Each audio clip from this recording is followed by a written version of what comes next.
Your Entrepreneur Podcast, the #1 podcast for bringing you behind the scenes with real online earners. We got no fake gurus here. And today, our guest, Amber Spears, welcome. Thank you so much. Welcome to the podcast. Yeah, welcome to the podcast. So we just had to like rush in to start recording because Amber was going through this like killer story about her mastermind called Mimosa Group? Or Mimosa Mastermind, yeah. Mimosa Mastermind. She's just like, just to clarify, it's not all drinking. And I was like, well, it really kind of sounds like all drinking. It definitely is drinking. It definitely is drinking. And then It started out that way. yeah, she just went through this huge elaborate story. So can you like redo that story about how it got started? Because it's actually pretty funny. Yeah, so let me preface it by saying I actually have another company as my main company. This is like my hobby business. So I feel like it's important to say that. Yeah. So Mimosa came about 4 or 5 years ago at Affiliate Summit East. I was with Brad Howard, if any of you guys know him. He's like a prolific partier, a good friend of mine. We're business partners in a set of keto cookbooks now. That's done very well. We just did a little under 10 million on that in 2018. Nice. So these drinking things can be very lucrative. I just want to so it was me and Brad. We shut down a gentleman's club until 8 in the morning. And I had meetings at 9, 10, 11, 12, all the way to like, I think it was like 5 or 6 p.m. And I called my business partner now in Mimosa, Brett Farrell, on my way. He was my first one at 9 a.m. And I was like, dude, I'm just like way too hungover to function. Like I can't be in the hotel. I need you to move across the street to the diner. I need carbs. I need, alcohol. Yeah. Something is going for this long day of meetings. Like I've been there. Yes, And Too so I was like, why did I blow my load the first night? I always do this. I get excited. You know what I mean? It's a wrong approach. And so he was like, yeah, that's fine. As long as you buy me, beverages. I was like, I don't care. Like whatever you want. So we went to the diner. We had a great meeting, refreshed with mimosas. And then my next meeting was at 9 a.m. with Jamie Maturano and Katerina. And so he was like, I wanted to meet them. Can I stay? Sure. So then there was 4 of us, which ballooned into 27 of us by 6 p.m. So we just like all hung out and we all kept doing our meetings there, all kept calling people over.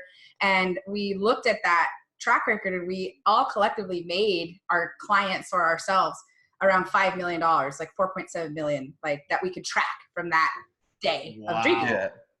So the next. So drinking makes money? Drinking can make money, right? But the fortunes. Take note that the fortunes in the follow-up, not necessarily like just, I might have missed that part in the past. That's quotable right there. Yeah, like you got to keep it going. So the next it was like this is like August of that year, and then the next 6 months was like TNC, and so someone jokingly was like, "Hey, we should do another Mimosa Mastermind at TNC," and we're like, "Oh, okay." So we did it again, and it was so successful again. And then ClickBank came to us and was like, you should make this a real thing. Like, this is actually very valuable. All the people we want to meet at TNC are here.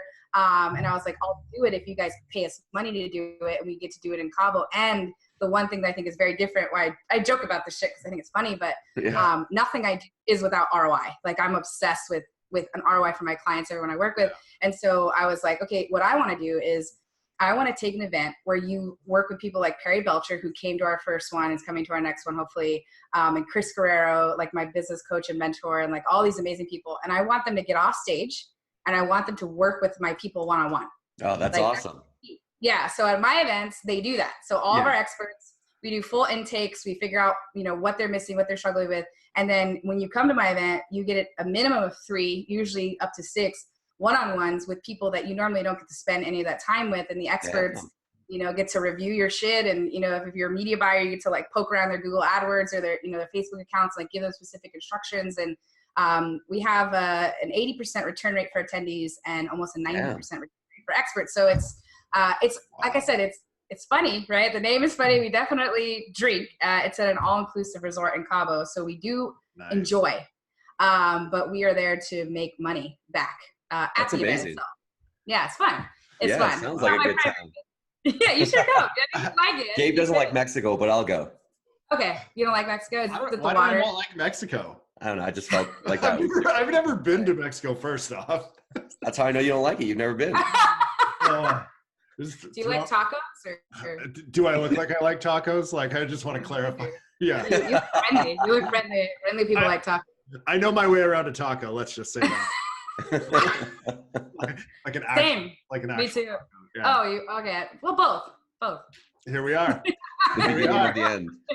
The most PG podcast online right now, guys. The first That's and right. last episode. Yeah. You know what's so funny is it's usually the chicks who take it to the next level. Yeah, isn't that Always. funny? Yeah. It's like the dudes are pretty like chill and stuff.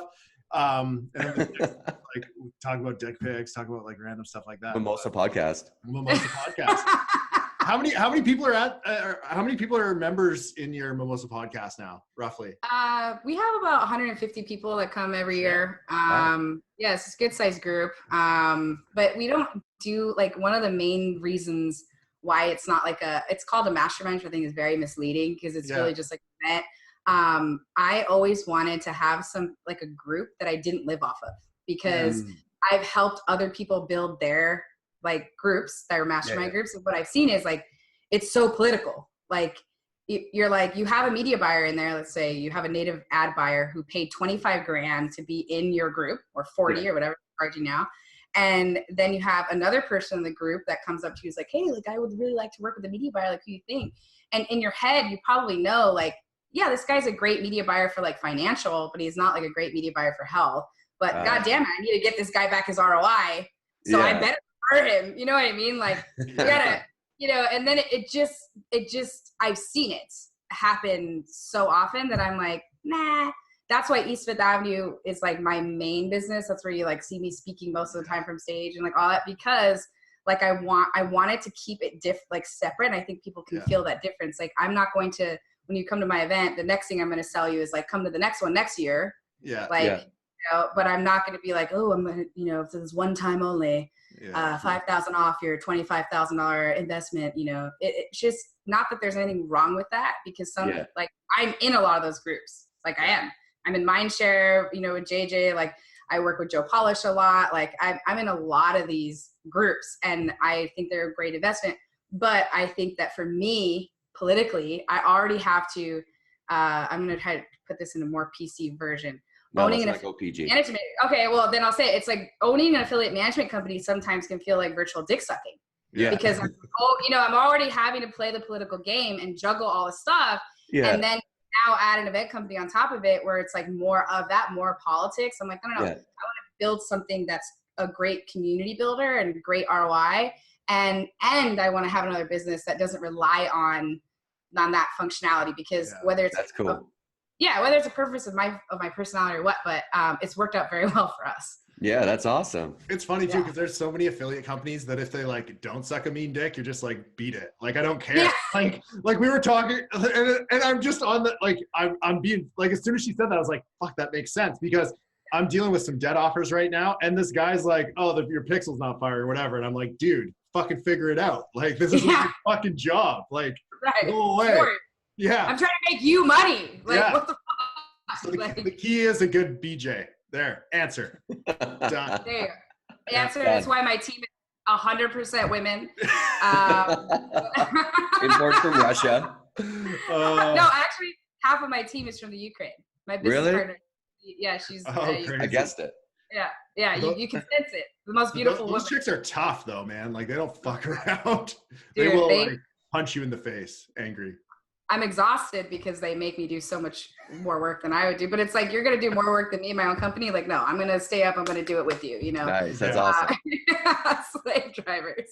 So let's talk about Fifth Avenue and what it is. Sure. For people who don't understand, because I don't fully understand either. It's an incredibly generic name on purpose. We did pick it to be generic. So my business partner and I now, Alona, I was her first employee 12 years ago. So I started selling SEO door to door to like chiropractors and dentists and shit. Yeah. So you had to go knock on their door, get through the gatekeeper, that whole thing. The whole thing. Yeah. And so you're a pro rejection then. I am. I'm so good. Yeah. And honestly, I prefer hiring people that work door to door, just for that reason. But yeah, I was her first employee 12 years ago, took the company in our first year to well over 7 figures and opened up 3 offices for them in 2 states and ran their whole thing for 5 years. And then I got really burnt out and I answered this direct response ad from Craig Ballantyne saying like, I'm going to teach you my greatest secret. And then like, moved to Denver, did all that stuff. So I've been in marketing for well over a decade. And then about almost 3 years ago, Lona came back to me and was like, hey, like we miss our rainmaker, like come back and come beneath the fold and like, let's do this again. And I was like, fuck no, like I will never work for anyone again, but I will start a new company with you. And I've been doing this affiliate stuff. So I helped Truth About Cancer launch their $8.8 million, $9.8 million docuseries launches. Nice. And then I did The Thyroid Secret with Michael and Isabella Wentz. And I had started to get like traction. I'd work with everyone from activation products to Venus Factor and, everybody. It sounds like more informational products too. Yeah, it's definitely informational products. And I wanted to do health stuff because I'm really interested in health. And so we agreed to start this agency and then we did, a bunch more docuseries. And then we started running other evergreen client offers. So in doing that, I basically have two branches of my business. East Fifth is like the top part. On one side, we have the agency where we do it for you. So we act as your sales team. We run all, your affiliate offers. We do launches, contests, everything for you. But we only take 6 clients a year on that side. And so I had a long waiting list. And my business mentor, Chris Guerrero, who you guys should definitely have on this podcast, I'll plug him because he's a genius. Cool. He was like, you should start a training program where you teach other affiliate managers to do what you do. And I was like, that's ridiculous. No one would ever pay for that. So I did it and people got tremendous results from it, like insane. Like Trugenics is a client of mine. They're a supplement company. When I first started working with them, they were doing less than $100,000 a month. And all I did was tweak some of their systems and, half of it's getting through the breakthroughs. And they've had, I think 17 or 18 consecutive months at over 2 million a month. Just like different tweaks like that. So I did it informally where I was just like kind of coaching people for $10,000 or $20,000 at a time. Like, hey, I'll come and work with you for 2 days and I'll do, a week, every week a phone call and we'll see the results. And I've gotten great results with that tapping solution, evolving wisdom. Like all these guys have gone through it privately with me. And then we officially launched an academy last year and we've had 62 companies go through it and they've generated over $300 million from our method. So it's been cool to see that, to be like, wow. That's when your shit works. Yeah, that's some insane growth. Yeah. And I think part of it, I think I'm polarizing in the space for a few reasons. Number one, I think most affiliate managers are just not suited for the role. Like they are someone's sister's brother's mother's boyfriend's son that likes really great with people and, everyone likes him. But like this is a selling position primarily, and this is a high ticket sale primarily. If you're paying attention, like every, interaction with an affiliate partner could make you hundreds of thousands, not millions of dollars over the course of your time together. And you need to have a high ticket seller's mentality. And you also need systems, processes, KPIs, and quotas like any other high ticket salesperson would have. And so I built that whole system in and my team runs on it. And so now we're training people like, Agora Financial. Nice. I've worked with them for the last 6 months. We've seen huge business with them. Talking to other Agora divisions, we added on OmniVista. I've worked with New Market Health. So, there's 34 companies in there. Didn't Agora put their affiliate program on pause for a minute there? They did. And their current affiliate program is, so I can give you some insight because I work with them. So they are the first people in our space to get sued, really, in a big way around what behavior of their affiliates. And so I give them a lot of credit for, looking at it and being like, let's take a look at what we're doing right and what we're doing wrong. Let's also make sure that as one of the largest people in the space that, we're spending the money and the time with Venerable and these other places to figure out what's really happening in the law. And so what they did is they immediately went out and shut their program down for all new people, right? So no people could get vetted further. And then they went through and they removed all the bad actors. So people who weren't willing to sign, things like, hey, I'm going to get friendly froms approved, or I'm going to have an unsubscribe link. If they wouldn't do that, they were booted out of the program, which makes sense. And so now what they're doing is they still work with affiliates every day. That's still part of their program. But if you're in the program and you're currently making money, it's because you're compliant. Gotcha. And they've really ratcheted up those systems. At the same time, they're now creating new vetting processes for the new affiliates that are coming through. Ah, very cool. And I get to be I get to get behind the scenes and look at that. And I really respect them for doing that. And as an affiliate manager, working with their teams, all of them are like, oh, I'm so frustrated.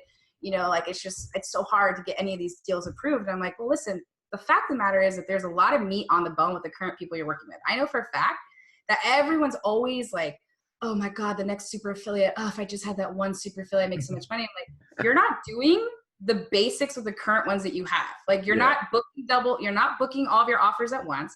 You're not pre-booking deals. You're not prepaying for deals. You're not getting in their autoresponders. You're not getting in their thank you pages. You're not doing a ton of shit with them right now that could be making you money. You're leaking money right now. So why don't we focus on that, at the very unpopular opinion, which is you're not doing a good job with the current ones that you have. Yeah. And then create a new system of outreach and figure out how to bring these new people in.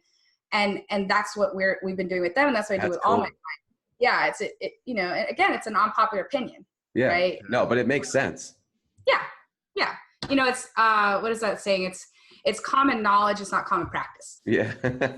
Very true. Common sense isn't common. That's super cool though. And just to there's a lot of people on this podcast that are very familiar with affiliate networks and affiliate managers and stuff like that.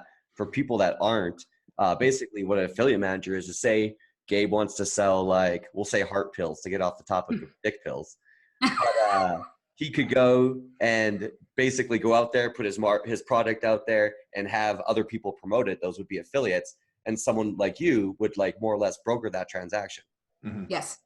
Yes. And I think too, it's, there's a lot of people being like, oh, influencer marketing. Like I want to work with influencers. Yeah. I think that's a segment of the affiliate world. Certainly I think a lot of these quote unquote influencers don't know how to monetize what they currently have on social, but that's a separate issue and a separate rant for another time. But I do think that the best part about affiliate stuff is that relationships with human beings don't change. But algorithms do. So I have a ton of people I work with that, they start out as affiliate marketers and then they got a hit offer that converted well cold. Then they flipped everything to Google and Facebook and they're like, affiliates, it's 10% of my business now. I don't care. Right? Like, fuck it. And then what happened, the algorithm changed, their VSL is no longer compliant, the bottom fell out, and now they're coming back and being like, oh my gosh, friend, homie, that I ignored and I just stopped doing all my reciprocals for you and burned all those bridges, let's talk. And it's like, well, I believe you can have it all. I think that just like a table, your cold media should be certain table legs, and then you have your affiliate program, you have all this other stuff. But if you get your affiliate program right, of course there's a cap on it because there's only a certain amount of affiliates and email marketers and all that stuff. But if you can keep your revenue consistently growing month after month instead of being a roller coaster on your affiliate program, that can pay for all your overhead, that can pay for your ads, that can pay for a ton of your stuff, your manufacturing. You can have that as a core part of your business, and then the other stuff is just a lot safer. And that's again an unpopular opinion. That makes sense, but it works. If it works, it doesn't matter if it's unpopular. Right. And it's not sexy, right? Everybody's like, oh, just Amber, you own an affiliate management company. Just introduce me to Josh, and Wellness Mom and BioTrust and Joel. That's all I need. I just need that one, that one crack hit, the big guys, them all, pull back the kimono. Let me see them. It's dude, the fuck, what value do you bring to them? Yeah. Number one, you know what I mean? Number one, and number two, you are not maximizing the current offer that you have. You're not trying to increase the average cart value. You're not bringing out new creatives. You're not you're not servicing me like a high ticket salesperson would do. And I think that's a problem with the affiliate world. That's actually, I think, a good question to segue into. What do you think separates the higher end advertisers, the more profitable ones, from the ones that are struggling? The high end, email marketers? Advertisers? No, the advertisers, the ones that are doing it right, in your opinion. Okay. Yeah, well, I will say that I will not stray into the media buying side because it's not my forte. I don't do that. Yeah. Tell you. Sorry, I mean the product owners. Oh, the product owners. Yeah. We call them advertisers in CPA. Okay, cool. So same thing, different terminology. Got it. Exactly. In my opinion, the people that do the best in our space are people that have figured out how to make their offer convert. I always say I'm not a fucking salmon. I'm not a traffic salmon. I don't like swimming upstream on a broken, low converting offer. Right. So before you start talking to me about like, that's great that your product solves a core issue for a person. I'm very happy that you created a beautiful protocol or like a beautiful supplement or like whatever that you created, but your marketing has to work because, you know, it's never going to get seen. So first and foremost, people who focus on, you know, a high converting offer and their copy and their tech stack and, you know, being willing to do things for the large affiliates, like increasing their commission, giving them faster payouts. You know, there are people that think smart and they're like, okay, well, I will, you know, I know also that I can monetize this customer. So I might break even on day one or, you know, go maybe a little in the hole, but I have a continuity program to help me back it out, you know, and my offer is converting. So it's stealing away the space, right? Whether it's on Google or whether it's on Facebook, I'm sucking the oxygen out of the room because my offer is converting better than everybody else and I can afford to spend more, or I'm paying out more to affiliates on top of having a very high converting offer.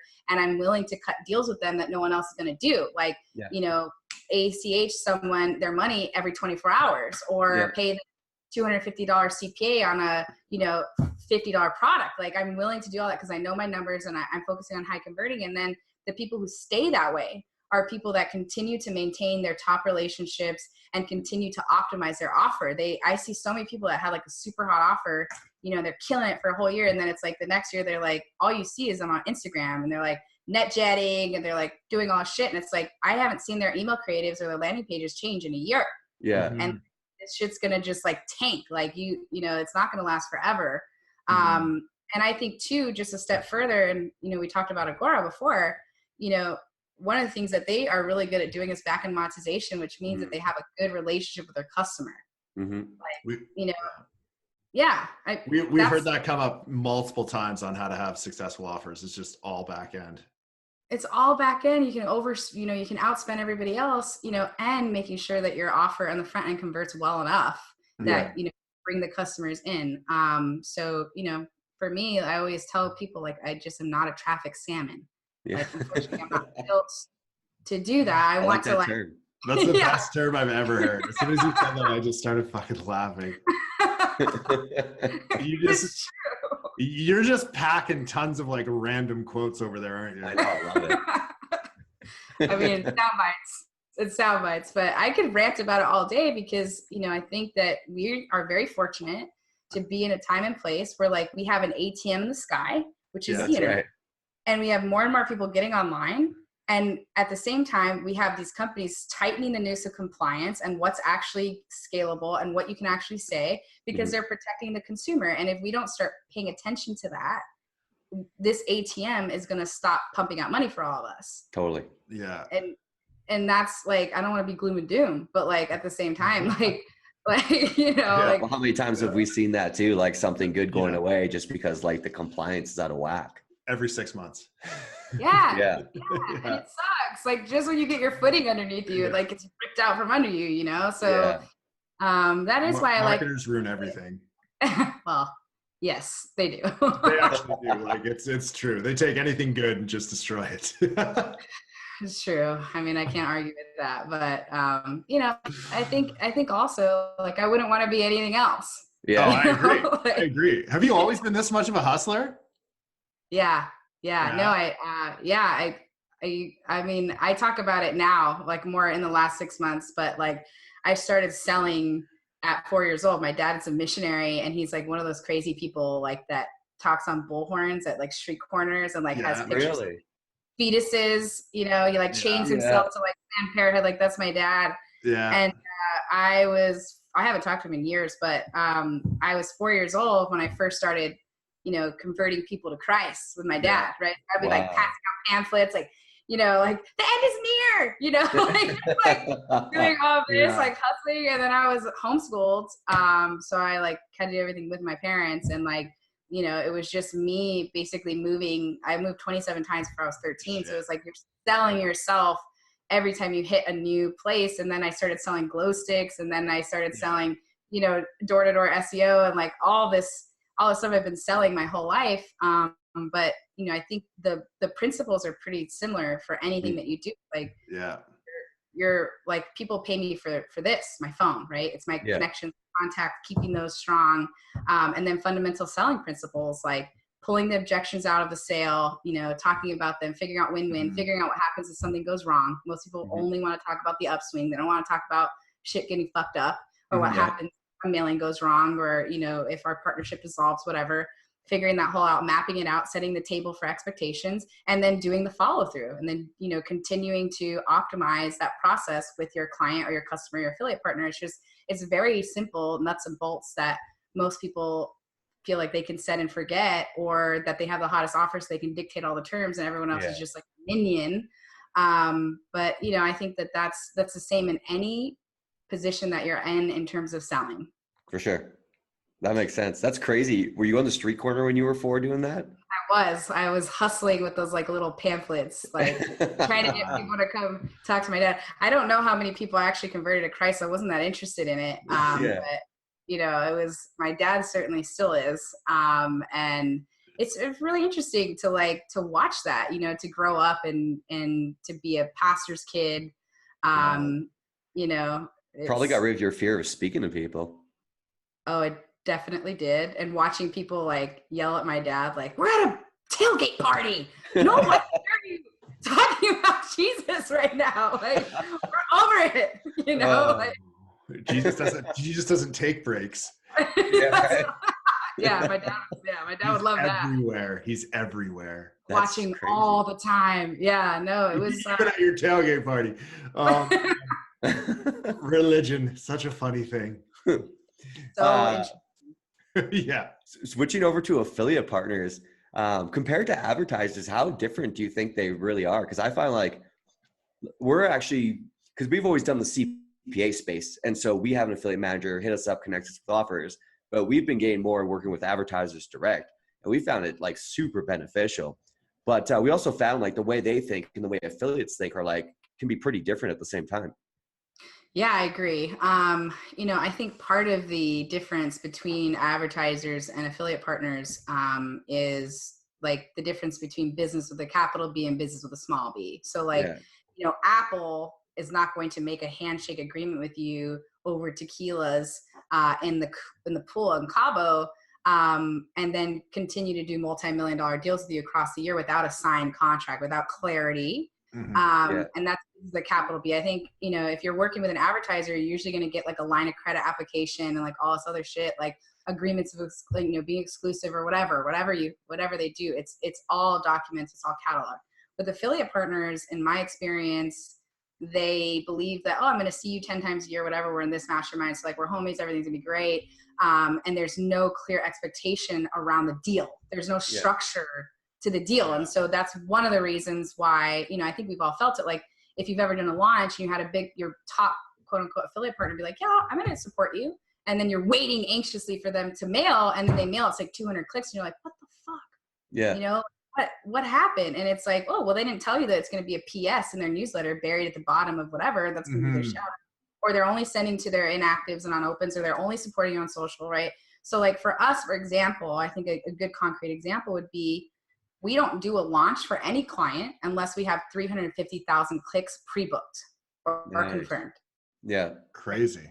Right. So that's like the minimum, that we're going to do this. Selling proposition. Yeah, well, and that's why, because I'm not here to fuck around. And how do you get the 350,000 clicks minimum? You have them signed in DocuSign. You have them agreed upon. Here's what I expect, and here's how I expect you to mail, which is the other thing I like about advertisers is like when you prepay for them, you can say, these are my creatives. This is the best performing subject line. Please run it as is, especially if you're like doing email drops or whatever. You know, with affiliate partners, you're like begging for mailings and you're telling them, hey, you know, this is my gauntlet of my funnel. It's best for you to mail this time, you know, and then do this. And they're kind of like, yeah, okay. And then they just like mail it whenever they feel like it, like an open spot. And then they're like bitching at you like, oh, my conversion rate sucks, you know, like well, because I told you, you know, like how it works, and you just like didn't pay attention.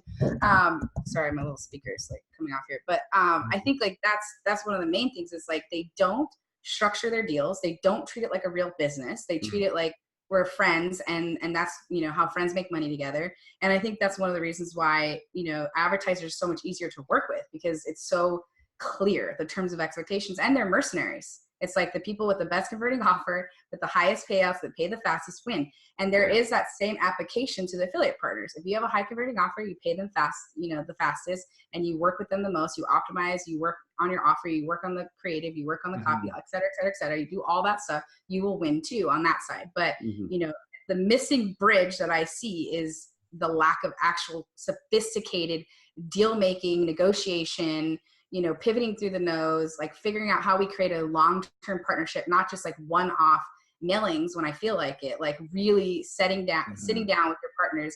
And why not map out the entire year together instead of talking about like, let's talk about what we're going to do together in May. No, let's talk about what we're going to do every month of the year together, where I'm going to do live streams with you, where I'm going to do podcasts, where I'm getting your autoresponders, where I'm getting a thank you page, maybe we do co-reg, maybe, you know what I mean? Like that's the way that our company has been able to grow so exponentially and grow our clients, and why our academy students grow so much, because it's those fundamental selling principles where, there's structure around it. And I get frustrated watching other people do so, because I'm like, man, dude, like, I don't want to work with you. Like you don't have a vision of like how we're going to do this together in a deeper way, when I can work with other partners that are willing to send me traffic across the entire year at terms that work for me. So that's what I think. Shit, that's awesome. That makes total sense. I like that. It's funny. We've never heard this perspective before. So it's like, it totally makes sense. But a lot of it is kind of like new information, but like you said, it's so foundational. Yeah, it is. It's really foundational. And I think people just kind of stray away from it. But, I think if anybody watching this, like, has an affiliate program, even trying that, even going back to their affiliate partners and asking really simple things, like, I hardly ever hear someone, besides my coaching students or my team, if you're setting up a deal with an affiliate partner, simply asking the question like, hey, now that we've agreed to the terms or whatever we're doing, like, what's a good mailing for you? Yeah. Like, what is your expectation around this mailing? Like, and most people are like, oh, no one asked me that before. Well, let's just throw it out there. I would like to make, $10,000 every time I mail a third party offer.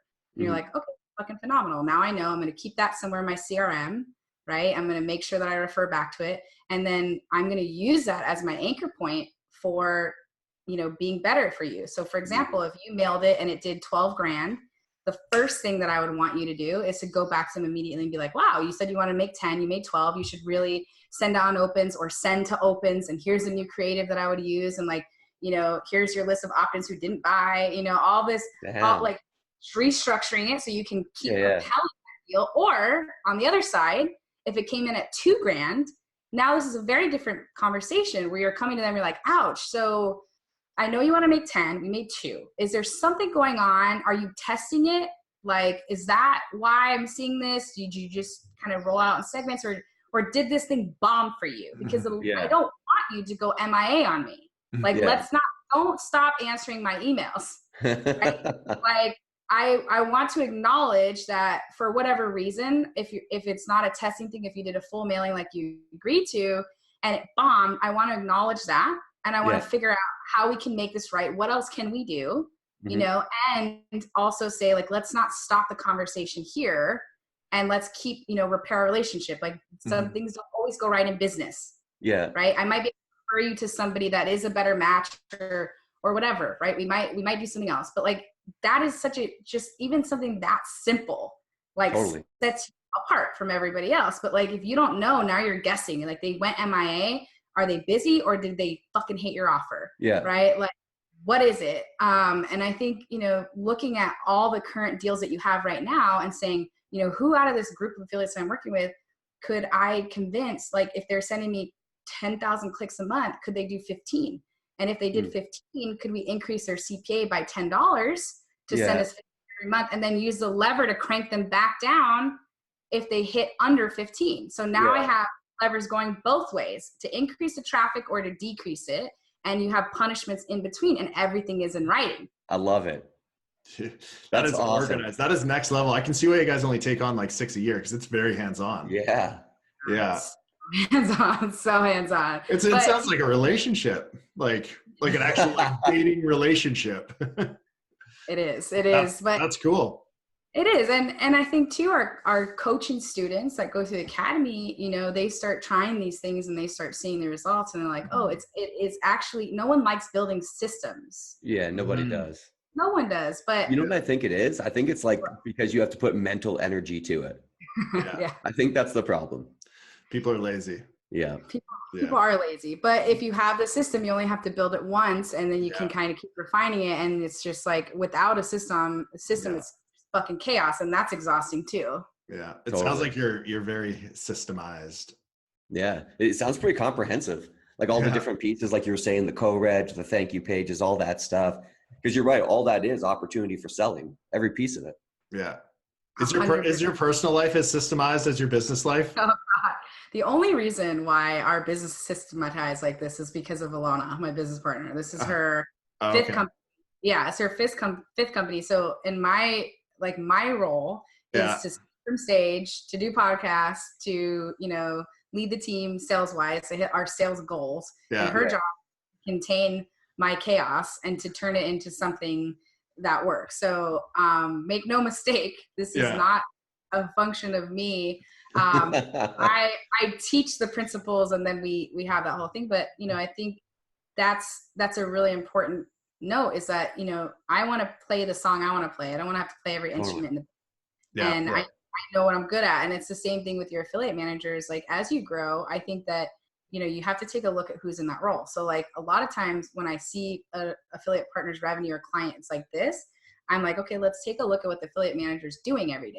Yeah. And 50% of their time is spent pulling reports, pulling commissions, placing pixels, sending out email creative. So if half the time that you're spending is on admin work, how can you expect to grow your sales? Totally. So first thing I recommend is to start breaking people into roles. Your affiliate manager needs to be doing only one thing, which is booking your offer, point period, the end.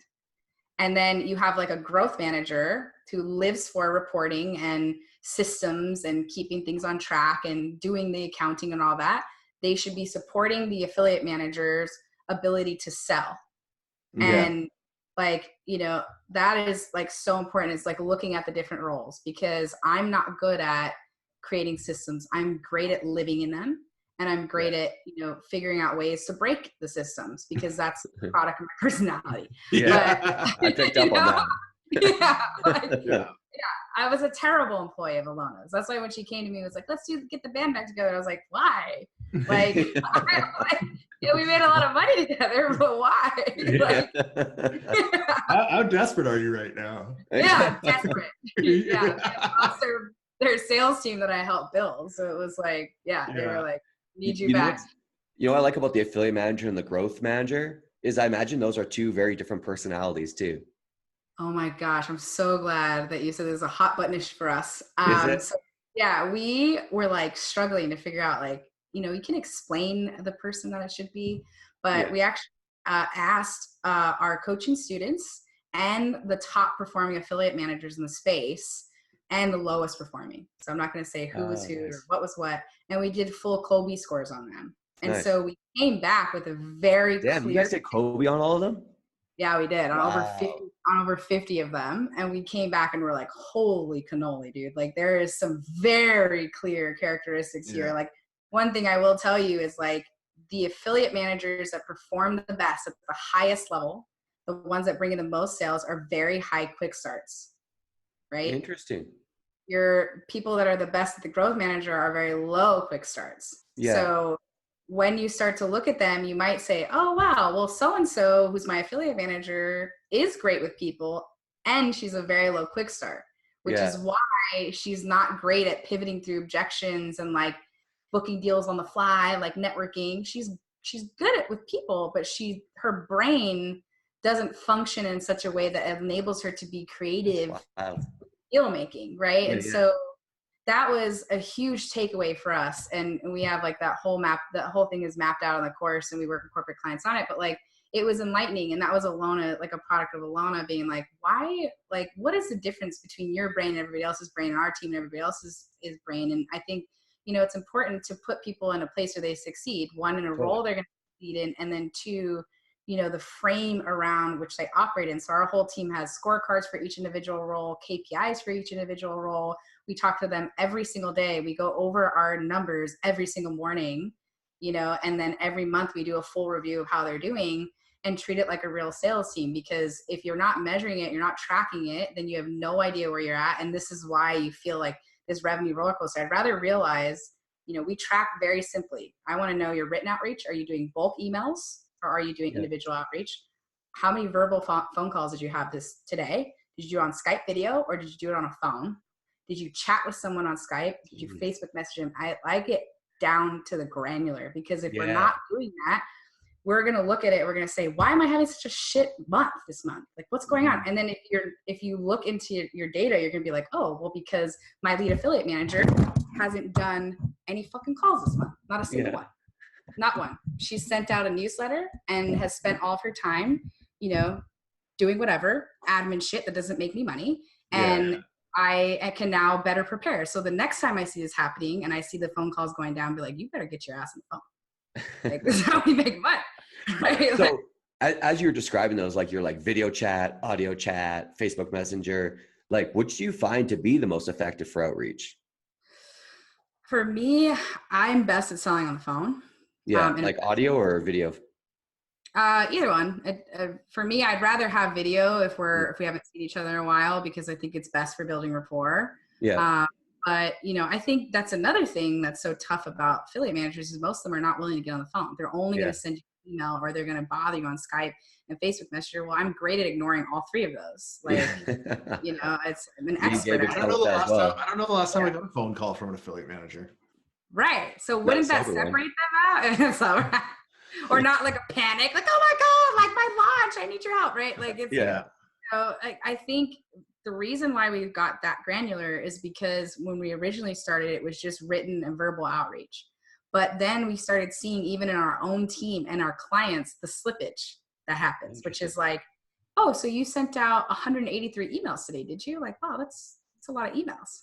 Well, what kind of emails were they? And it's like, oh, I sent it to a mass blast to 183 affiliates. Okay, well, that's very different than doing a customized email to a large affiliate, which is where we make the most money, is deepening that relationship. So when you started breaking it apart, that's when you're like, oh, like, yes, you need all those touch points because everybody kind of communicates differently. But, you know, we want their cell phone. We want to go see them. And in fact, one of the things that we're going to kick off in the next couple of months is a 5-city affiliate tour. So me and my chief affiliate manager and probably one more person, we're going to go to 5 cities over, you know, 3 weeks. And we're going to sit down and we're going to meet with our top affiliate partners and just take them out to dinner, hang out with them and their families, go to the beach with them, do whatever, because that's what's important to us, is like getting to know them better. And instead of going to an event, you know, you have to go to certain events. You don't have to go to all of them. Misconception.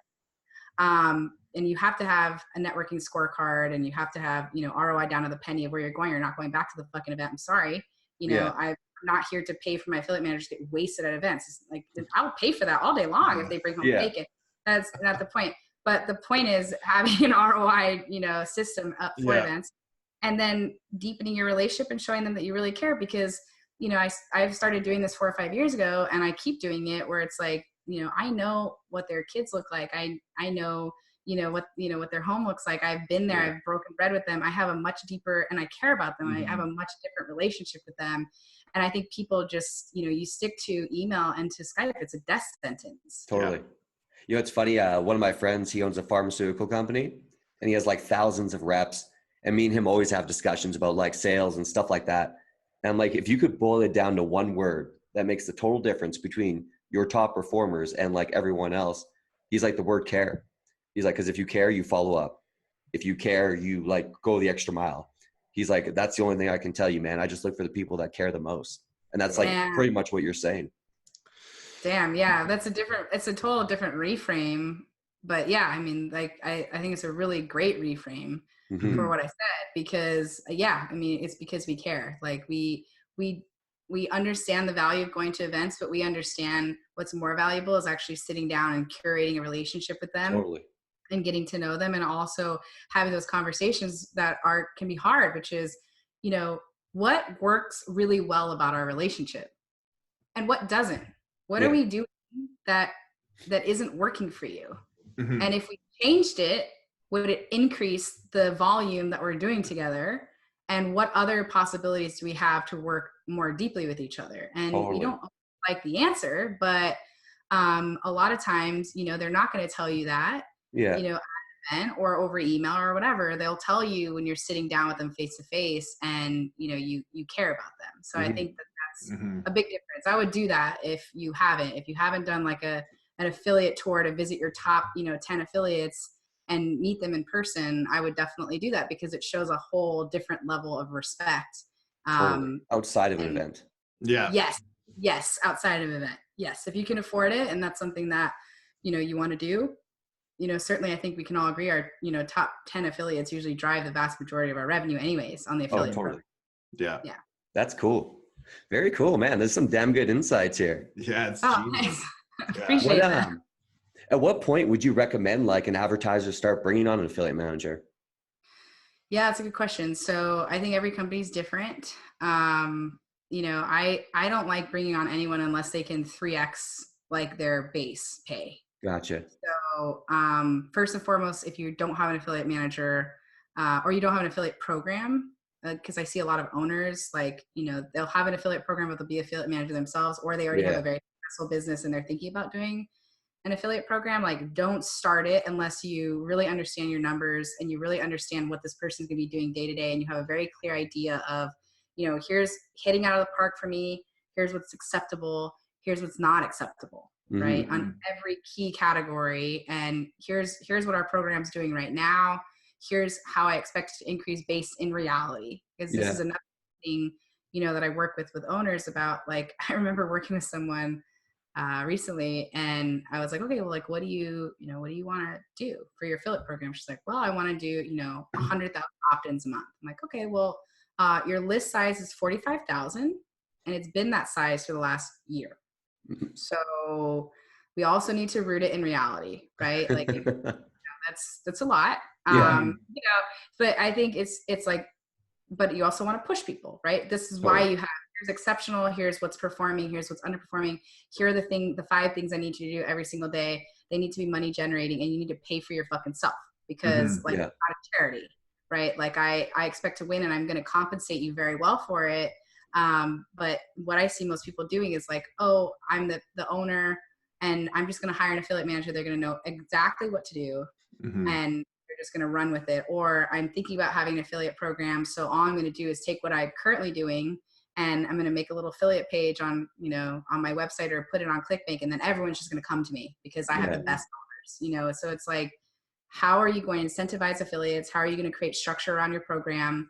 And then also, like, how are you going to make sure what numbers you need to hit to get that ROI? And I also think that anybody who's doing, over 5 million a year in online sales of their affiliate program must have an in-house affiliate manager. Period. Point.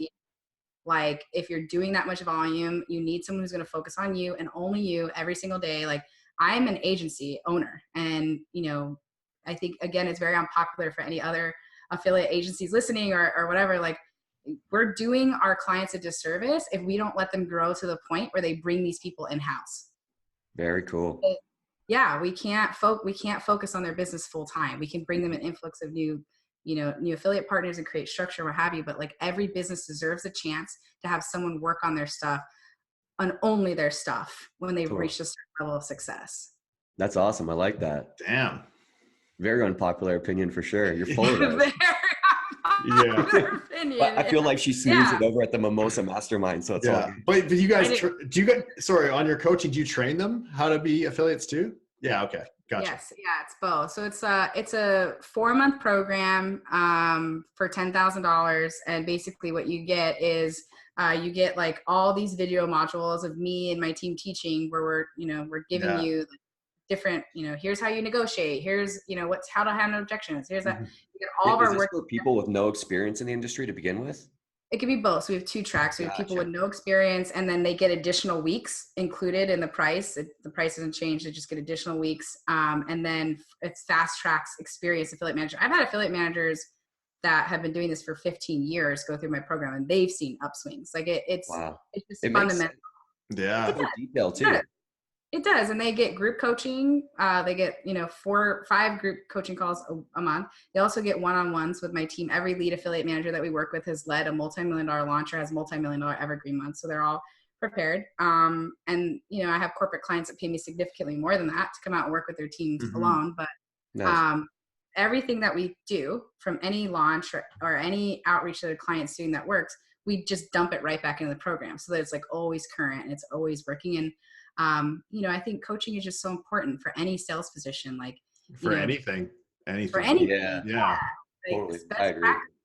Stay current. And I love to see, when we have people go through the program and they just start crushing it even harder than my own team. I'm like, yeah, dude. Like, do you want to come work for us? Yeah. I can't do that, but I would love to, and also it's like, it's fuck yeah, good for you, dude, for like using what I did and like up leveling it, and now it motivates us. It shows us what's possible and how we can do our own stuff. So there's no scarcity mentality. I think that's another polarizing thing about me. It's like there is no scarcity. Like when we've grown a client to this big and they go off and they'll usually end up becoming corporate clients of ours because we take good care of them. But there's a whole crop of new people popping up that are help. And so, and I've trained other like that. They're going to refer you on for sure. Dude, yes. And by the way, I've trained other affiliate management companies. So these systems that we're using, I've used on other affiliate management companies. Yeah. Do you like the training part of it, or do you like the managing affiliate side more of it? I like probably the teaching part, because it's like put money on that. That was my guess. Yeah, that was my guess too. It's self-fulfilling, right? Yeah, it is. It's fun. It's fun. But I do miss the interaction with affiliates. So that's one of the reasons why we're doing, like the tour and like doing all that stuff so we can do that. But no, the teaching part is just fun. Yeah. Totally. People helping people. That's right. Yeah. How long do you normally see it takes to train someone like brand new, completely no experience in the industry, to get them up to speed where they're actually performing? It's a good question. I think it depends on if you've had any selling experience in the past. So if you've had some sort of selling experience in the past, I think 90 days is like when you start to really ROI and like, make money back right away from that investment in the person. And it'll go even faster if you have existing structure around the role. And also the other thing is that you have time to work with them, because a lot of people are just like, I'm going to hire you, but I'm so busy. I don't have any time to talk to you. So you figure the fuck out. Right. Like you also need to invest time into that person. I think if you're a brand new person to sales, like it's different. It's usually 6 months to 9 months where you really start to see, that upswing, but you can usually get those people much cheaper. Right. Like, so it's give and take. And then I think for someone really experienced in this industry, like you're usually paying a premium price, and it's usually not worth it to bring in like a really good affiliate manager with big connections, is like $100,000 to $150,000 base, and so you better get your ROI from them fucking day one, because they should be able to deliver day one if they're that good. Yeah, exactly. And so, not all of them. I mean, we hired someone recently who has, we took 6 months to vet her, and she comes with a ton of experience and has made a tremendous impact on our agency, day one. But we hired other people that we didn't vet as thoroughly, and I made that mistake. I'm like, you're in the space. Of course, everyone knows you're going to be amazing. And you hire them. You're like, dude, where's your work ethic? What the fuck? Like, I'd rather train someone from Craigslist, put them through a Colby score, know that they're, a good fit for my culture and that they're a good fit for the role, and train them and give them all the support that they need, and then watch them blossom. Going into my next questions, by the way. Yeah. Okay. What is it? Onboarding new people that you think would be a good affiliate manager. How do you go about that? What does that look like?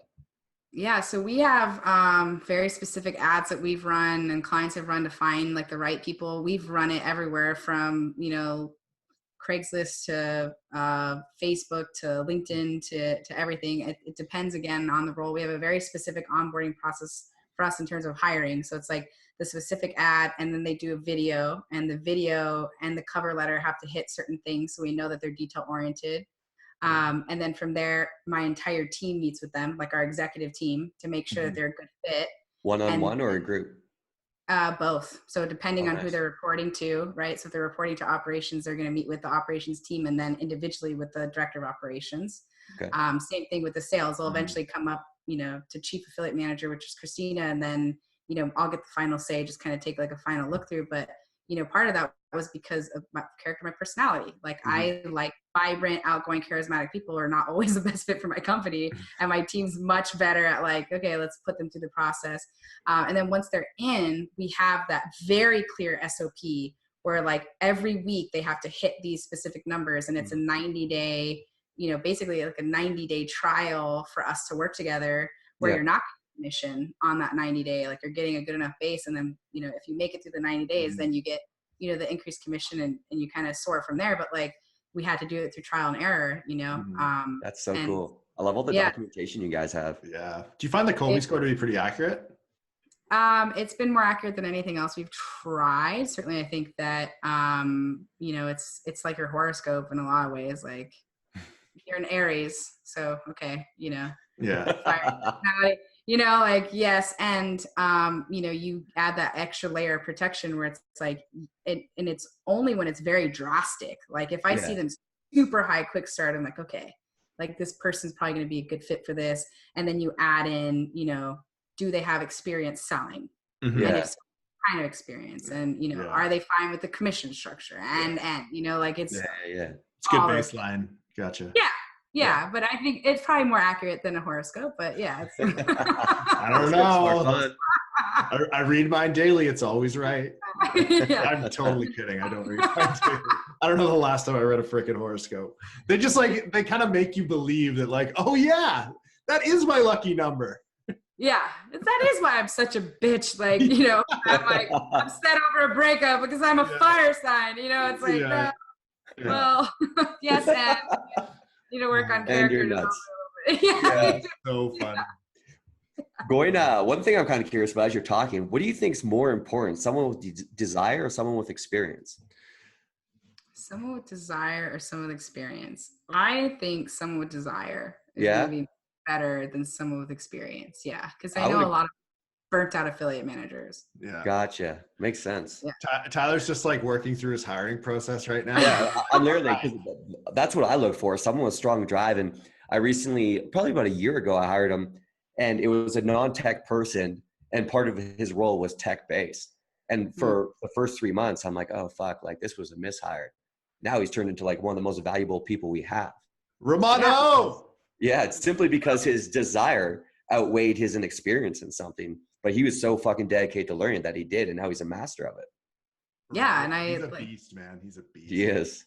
Yeah. You just can't teach that to people though. Like that desire to win. Going through excuses, pushing through. Like he probably worked extremely long hours to begin with. Yeah. Like most people aren't willing to put in that extra time to learn shit like that. And so anytime I see people, someone doing that and be like, hey, on my off hours, I read this book and here's how we can improve things in our agency. I'm like, fucking good for you. We're going to put you like on the fast track to, leadership in our company. Yeah. Yeah, exactly. Yeah. Do you have do you have a sister? Like, what do we do? It's because you only hire women, right? Yeah. Well, I'm not on purpose. For some reason, like that was my next question: men or women? No, so I have 17 women on the team. Wow. We have one male. And the male's only with us on kind of contract. He's great. We love him. But he has his own like business he's going to be like returning to pretty soon. And it is nothing to do with me like hating men. I don't. We never said I that. I date primarily women. So like it could be that, but like, the it's Equal like, Rights t-shirt gave it away. Is it? Oh, this is a yacht club t-shirt. I'm joking. My favorite drink is my favorite bar in Denver. But I think it's, I think we just attract a certain type of personality. Like we're all like type A personalities. We all want to win, and sometimes I could see how it'd be jarring for some of the guys to come in and kind of be like more like relaxed for whatever reason. I think, we aren't getting the right like fit in the males that we've hired. But I'm still wanting to get more guys in there because like that balance is so important. Like it can go off the rails like quickly with the emotions and like, you know, the feelings, you know. So our business coach is Chris Guerrero, and he's like very male, strong, like influence on Alona and I. And so that kind of like carries down. But yeah, if any guys are wanting to apply to East Fifth Avenue, please do.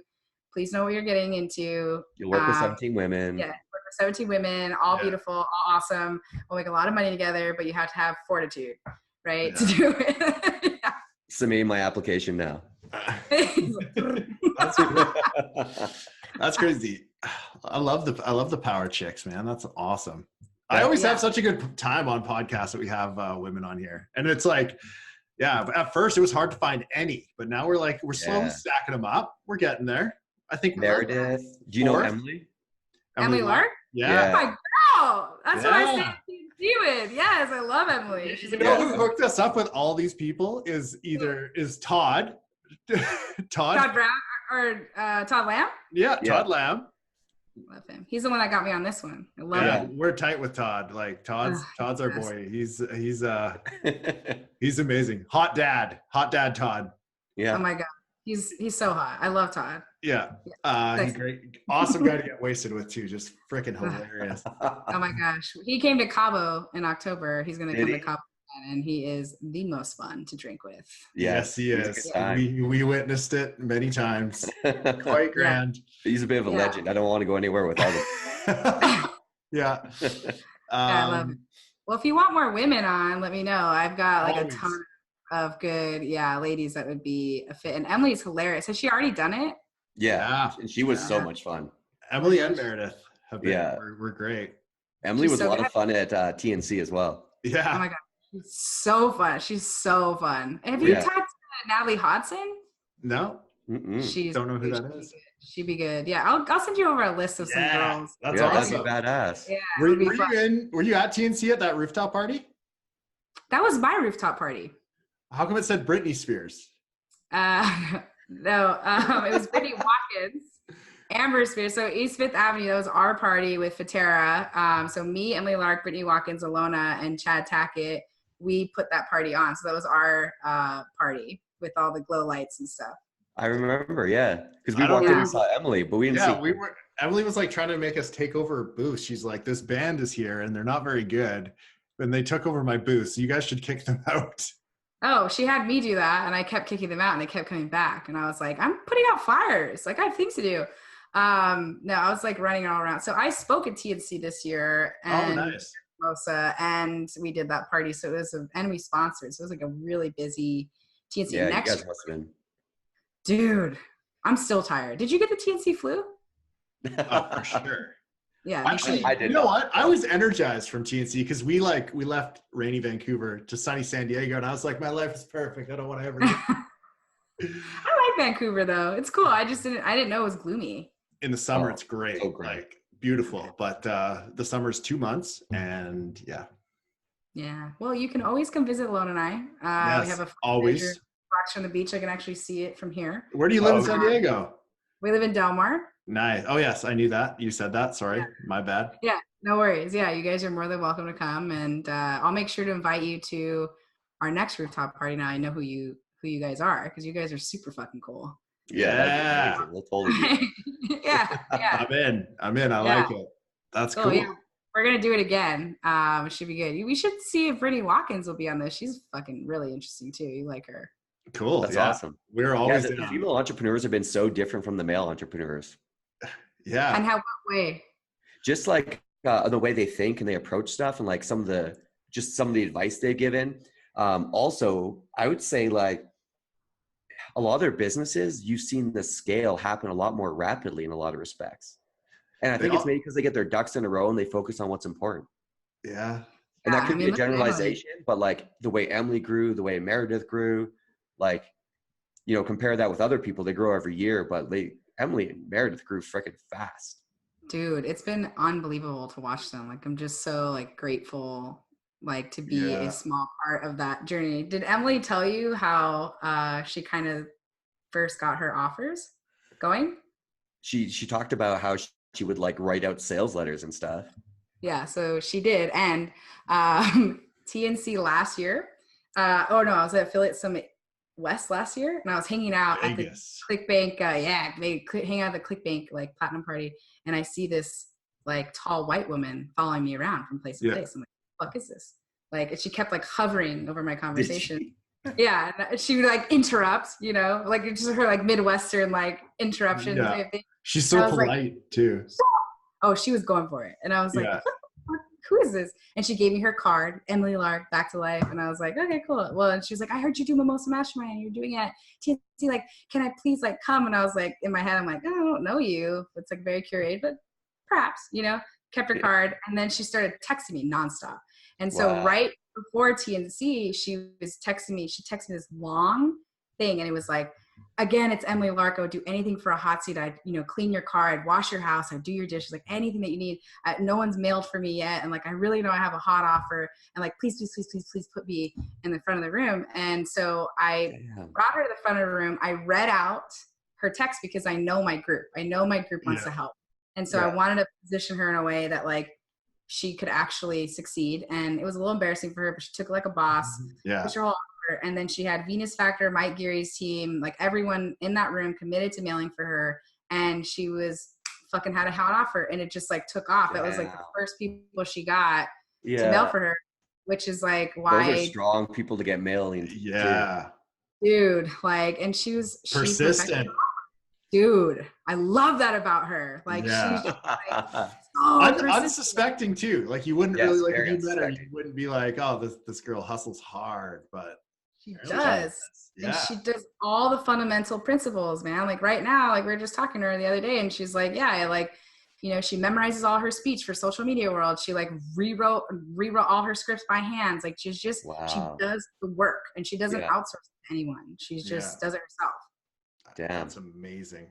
What an animal. I love it. Yeah. Dude, she's an animal. Plus so much fun. Yeah. Dude, her dance moves are my favorite dance moves. Oh, I have not seen those. You will. You'll see it at Mimosa Cabo. She's be at Mimosa Cabo if you guys really? I feel like she's a really good day drinker too. I just get the feeling. She's the best drinker in any situation. You just always want her around. Love it. Yeah, the drunk puppy story, that was the one that really got me, when she said she got drunk in a mall and was going to buy a puppy or something. I was like, oh, interesting. You like to party. On a casual Wednesday. I don't know if that was on the podcast or after the podcast, but regardless. I think that was after. I wasn't going to share that, but since that genie's out of the bottle, we're good to go. That's the thing about this podcast. If you say anything on here, like it's free. Like everyone needs to know because it's fucking free funny. Game. Man, this has been awesome. Last question. For advertisers wanting to bring on affiliate manager, what would be like 2 simple tips that you would kind of throw out to begin with? So they want to bring on one they've never had one before? Correct. Yeah, so I know we kind of touched on it before, but if there was like a top 2 hot button. Yeah, for sure read the book Who and create a scorecard for the role, because I think that that's what we base our most of our business on. And then, you know, be willing to invest the time into anyone that you hire. You know, don't hire them when you're at the height of a speaking gig tour and you can't spend any time answering their phone calls or anything. I think, you know, I think those 2 things is like the structure and the time investment. I think people very underestimate like what they need to do. Like, you know, people need consistent training and affirmations, and especially a sales job. Like this is primarily, your affiliate manager is primarily a selling position. Again, an unpopular thing, right? But my affiliate manager has to do reports. Well, no, your affiliate manager needs to make you money. Like pulling reports, I'm sorry, does not make you money. Correct. Period. Point. So you can outsource that to an hourly VA in the Philippines for significantly cheaper than you'd be paying somebody like this. But it requires the time investment to teach both of them the difference and to keep course correcting. And it takes refinement of your system and processes. But I can promise anyone that's thinking about doing that, that's well worth the time, you know, and getting clarity on that for sure. That's cool. Damn. All right. Well, I think we should. Yeah, this was awesome. Thanks for being on. Knowledge bomb after knowledge bomb. I kind of wish you lived in Denver. Then I'd have another friend to hang out with. I know. I'll go there a lot. Diego. Do you? Let me know when you're in town. Yeah, I will. I'll be back in June. But for sure, anytime either one of you guys are in town, please let me know. And I'd love to send you an invite to come to Mimosa. Like, this was really fun. You guys would be a great fit for our group. Yes. That'd be awesome. It sounds like a lot of fun. Plus, I excel at day drinking. So, and I've never been to Mexico, so. Well, get your passport. Oh, I got it. I'm good. Okay, cool. We're ready. We're ready. All right. Thanks everyone for listening today. For everyone watching, please do not to forget to subscribe to our YouTube. And for everyone listening, please give us a 5-star review on iTunes, Spotify, or Stitcher. Thank you again. And we'll see you on the next one. Thank you, everyone. Later.